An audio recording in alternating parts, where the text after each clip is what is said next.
What makes you human? The fact that you're able to think?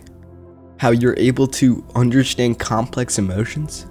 Maybe your sense of self or personality traits?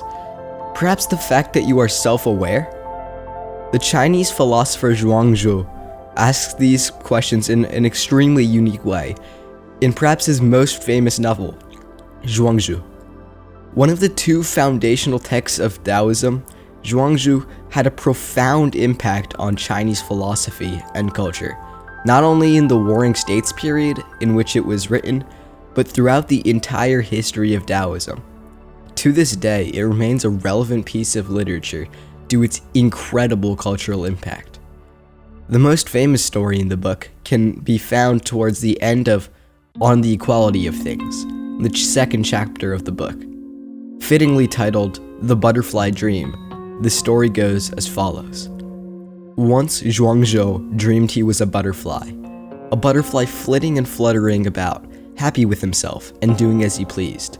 He didn't know that he was Zhuang Zhou. Suddenly, he woke up, and there he was, solid and unmistakable Zhuang Zhou. But he didn't know if he was Zhuang Zhou who had dreamt he was a butterfly, or a butterfly dreaming that he was Zhuang Zhou. Between Zhuang Zhou and the butterfly, there must be some distinction. This is called the transformation of things. Though seemingly simple at a glance, this short story offers a completely new understanding of the world. There should be a difference between Zhuang Zhou and the butterfly, but in fact, there is none to be found.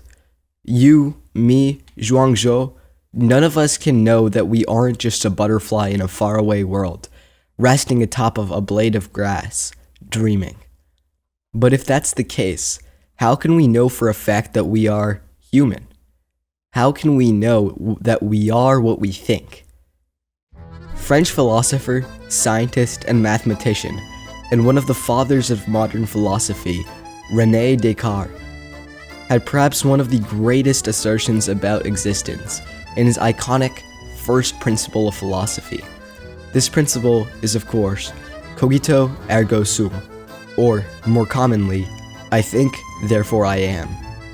In this quote, Descartes is providing a simple solution to the dilemma of existence. But to truly understand his thought process, it is more accurate to look at a later iteration of the quote, presented by Antoine Léonard Thomas in an essay dedicated to Descartes. This iteration is dubito ergo cogito ergo sum, or I doubt, therefore I think, therefore I am. Descartes' intent in this quote is to say that the action of thinking does not prove the existence of the self, as knowledge can be imagined, but rather doubting one's existence and then thinking about the nature of existence and the self is proof enough of the reality of one's mind and self. So, by Descartes' thought process, we can know that we exist and are real because we can doubt existence. But does this mean we have escaped the dilemma of the butterfly? Perhaps we have. Perhaps we are all, like Zhuang Zhou, dreaming of butterflies. But if humans dream of imaginary butterflies, what does an AI dream of? Do robots even dream? And if they do, what? Do they, like humans, dream of butterflies roaming fields of flowers? Or do androids dream of electric sheep? This question was the title of a science fiction novel written by Philip K. Dick, an American science fiction author who has written over 40 different short stories. However, this story was by far surpassed by the film series adapting and expanding on the novel's original tale. Of course, I am talking about the legendary Blade Runner franchise. Blade Runner is a series that has so much depth in its narrative, setting, and characters that it is nigh impossible to cover it all within one video. Characters like Roy, Gaff, and Rachel are all incredibly deep and complex, but we will be limiting our character study to one of the most well-developed characters in perhaps all of fiction, that being the main character of the first of the two main films of the series, Blade Runner, Rick Deckard, from the original movie. If you have not watched this spectacular film, I highly encourage you to pause the video here and take some time to watch it.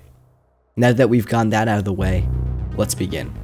Rick Deckard, famously portrayed by the legendary Harrison Ford, is the main character of Blade Runner 1982. The movie follows Deckard, the titular Blade Runner, hunting down and retiring 4 replicants who have illegally returned to Earth to meet their creator and force him to extend their lifespans. Replicants are bioengineered androids used for off-world slave labor and are far too advanced to detect through normal methods. Instead, Blade Runners like Deckard utilize the Voight-Kampff test, or VK. The VK tests use a machine to measure bodily functions like heart rate or blushing, while the subject is being asked emotionally provocative questions by the Blade Runner.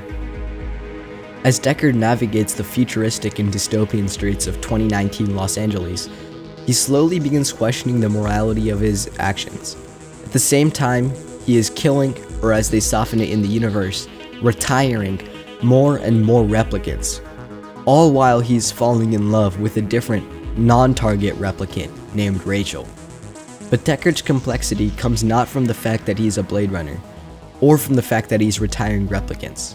No, it comes from the assumption that Deckard himself is not a replicant. Perhaps the biggest mystery surrounding Blade Runner is the fact that we do not know and cannot reasonably prove that Deckard is or is not a human. Because though there should be a distinction between human and replicant, the line is one so blurred that even Deckard himself is doubtful of his existence. Like Descartes recommends, Deckard doubts, therefore he thinks, and therefore he is real. But this proves nothing. After all, replicants are just as real as humans.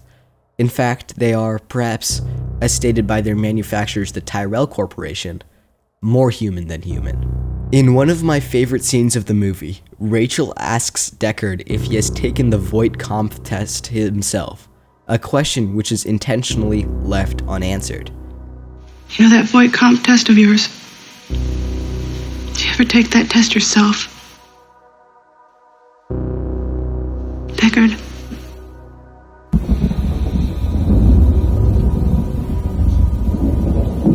Deckard's humanity is a largely ambiguous question, and one that has many answers. For example, Gaff is able to predict Deckard's unicorn dream, hinting at implanted memories within Deckard. In 2049, Wallace questions Deckard falling in love with Rachel, saying, "Did it never occur to you that this is why you were summoned in the first place? Designed to do nothing short of fall for her, then and there? All to make that single, perfect specimen. That is if you were designed. Love or mathematical precision? Yes? No?" Hinting at the fact that Deckard may have been programmed to love Rachel as part of the Tyrell Corporation's plans, while still keeping it ambiguous to the point where one can be unsure on the validity of Wallace's claims. On the other hand, Deckard survives far longer than the usual Nexus 6 model replicant, which only has a 4-year lifespan, while Deckard seems to be at least 30 in the original film, and even older in 2049, which is set 30 years later. But beyond all of these notions on Deckard's identity lies the truth. And the truth is, it doesn't matter. Whether or not one is human does not matter, especially not to Deckard himself. All that matters is perception. To put it like Descartes, Deckard thinks that he is a human, and therefore he is one. At least in his eyes. At the end of the day, isn't that all that matters? It's too bad she won't live. But then again, who does?